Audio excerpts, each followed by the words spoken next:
Hello దోస్తులు, ఎట్లున్నారు? మంచిగా ఉన్నారా? Welcome to our channel. ఇలా ముచ్చట ఏంటంటే, నేను మొన్న దసరా పండుగకి అయితే మా మమ్మీ వాళ్ళ ఇంటికి వెళ్ళినప్పుడు అయితే మా మమ్మీకి చెప్పిన, మమ్మీ నాకు లడ్డూలు తినబుద్ధి అవుతుంది చేస్తావా అని. నెక్స్ట్ డే నేను పడుకొని లేచేసరికి మా మమ్మీ అయితే పిండి అయితే కలుపుతుంది, శనగపిండి తీసుకొచ్చి. ఇక మా మమ్మీ, మా తమ్ముడు, నేనైతే లడ్డూలకు కావాల్సినవి అన్ని ప్రిపేర్ చేస్తున్నాం.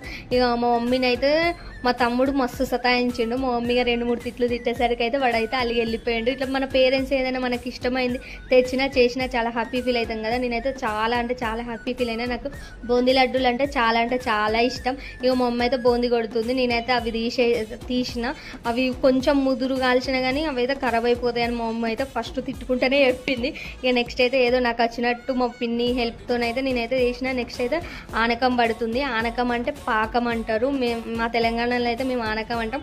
ఆ ఆనకం దీంట్లో పోసినాకనైతే ఫుల్ వేడి ఉండే. నేను 2-3 లడ్డూలు కట్టిన తర్వాత మా మమ్మీకే ఇచ్చిన. పాపం అంతే. నా వీడియో నచ్చినట్టయితే లైక్ చేయండి, సబ్స్క్రైబ్ చేయండి.